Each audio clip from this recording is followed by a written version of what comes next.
How's it going, everybody? If you're a sinner, you need to watch this. If you claim to be a sinner, you need to watch this because you are the light of the world. Matthew 5:14. Hey. So you think you're a sinner. They've been telling you you're a sinner most of your life. They've been telling you most every time that you go into this place called church or congregation or synagogue for the wannabe Jews out there or wannabe Hebrews. If you're a sinner, then you need to live by the Old Testament law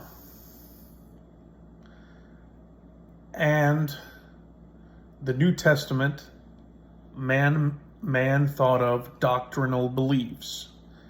That's what makes you a sinner. But if you don't believe in none of that stuff, then you're not a sinner. You are a sinner because you've transgressed the law of Charlemagne, the king of the Franks, the king that was just like Muhammad that killed many men and women and children that didn't want anything to do with Jesus at all because they saw through. They were logically able to think and they wanted to keep their customs alive and well. But what did Charlemagne do? The same thing that Muhammad did. And research that. And so that's the only way you transgress. You break Charlemagne's law. You break the Roman Catholic law. And let me tell you something. Right now is the best time to live because Charlemagne's dead. Okay, well, he has a few relatives still alive. More than a few. He's a ladies' man, I heard. And there's nobody going to come to your village, pillage you, cut you down for not believing in a man that lived 2,000 years ago that was of a different culture, right? That you probably really wouldn't get along with if he was truly alive today. And this different culture that conflicts with the mainstream Christianity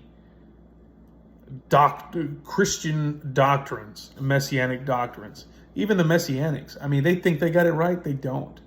I've studied the Bible several times, 3 to 4 times. I've read it. I've read the other stuff. I've invested heavily in understanding what I thought was right. But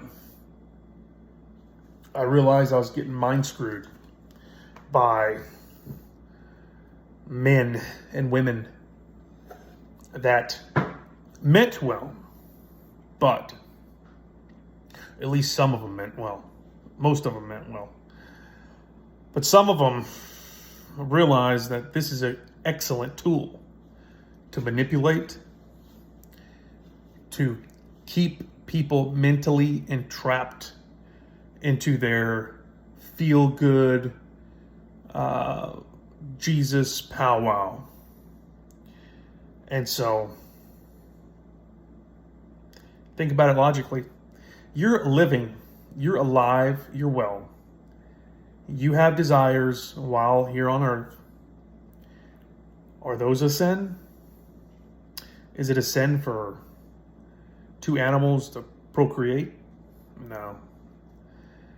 Is it a sin for a man to admire a woman's body? No. Or the other way around. Man to woman, the other way around. A woman to admire a man's body? Nah, no, not at all. Is it a sin not to give your preacher that doubts everything that he believes from time to time?